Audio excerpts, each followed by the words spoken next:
warahmatullahi wabarakatuh. Nama saya Muhammad Fikri Al-Ghazali. Kali ini saya akan mempresentasikan materi sejarah Indonesia tentang berdirinya organisasi Al-Irsyad. Saya tertarik untuk mempresentasikan sebab sejarah Indonesia ini agar saya dapat mengulas sedikit asal muasal tersebarnya pemahaman Salafi di Indonesia. Jadi Al-Irsyad ini berdiri di Jakarta pada tahun 1913 dan ditentukan pemerintah pada 11 Agustus 1919.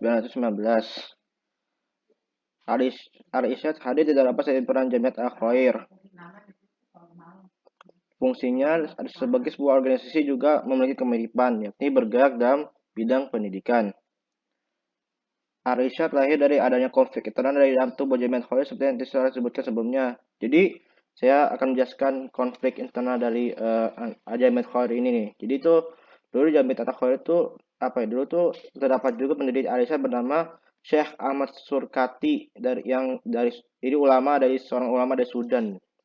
Jadi ketika itu Syekh Ahmad Surkati melihat ada penyimpangan-penyimpangan yang dilakukan oleh pengurus Jamiat Al-Khair di mana orang Arab yang ada di dalam Jamiat Al-Khair ini ingin meminta mereka ini dikutuskan karena mereka ini kan menyebarkan agama Islam. Jadi mereka ingin dianggap sebagai juru selamat gitu istilahnya. Nah, Syekh Ahmad Surkati ini bilang kalau ini nggak boleh ini kalian ini bisa menyekutukan orang-orang ibadah kepada Allah.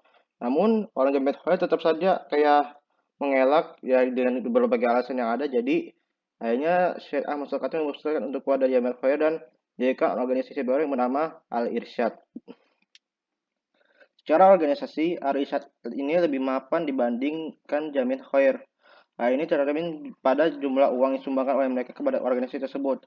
Selain itu, adanya dukungan dari masyarakat Arab di luar Jakarta diantaranya Cirebon, Bumi Ayu, Tegal, Pekalongan, Surabaya, dan Lawang sampai Malang.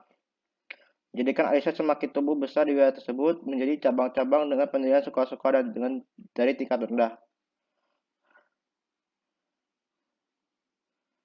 Al-Irsyad ini banyak terpengaruh oleh pemikiran Muhammad Abduh yang dibawahi oleh semangat pan-Islamisme untuk melepaskan diri dari penjajah juga menguat. Dalam arahan yang disampaikan pada 1938, mereka menggebesaran Abduh bahwa dalam mendidik seorang anak hendaklah tekanan diberikan pada tauhid, fikih, dan sejarah.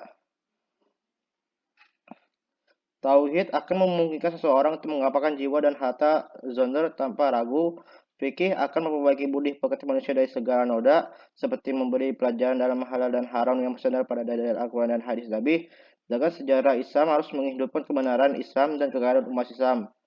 Sebagaimana yang diajarkan oleh Rasulullah SAW dalam hadisnya, "Wa'alaikum bisunnati wa sunnatil khulafa'ur rasyidin." Kurang lebih seperti itulah. Jadi maksudnya ya berpegang teguhlah kalau jika terjadi perselisihan antara kalian berpegang teguhlah kepada sunnahku dan sunnah khulafaur rasyidin.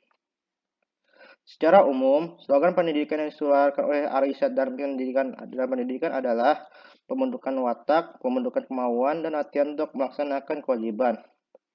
Konsep egaliter yang dibawa oleh Surkati dengan umat saat itu menjadikan Al-Irsyad memiliki tepat dalam organisasi pergerakan kemerdekaan Indonesia. Bahkan eksistensi sekolah binaan Al-Irsyad masih memberi dukungan kuat kala Jepang datang ke Indonesia setelah Sukarno wafat.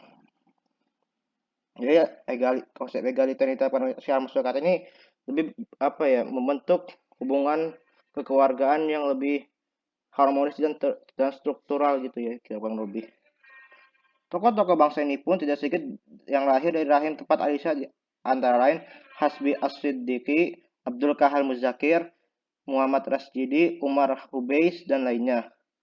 Oke, itu saja kali ini presentasinya.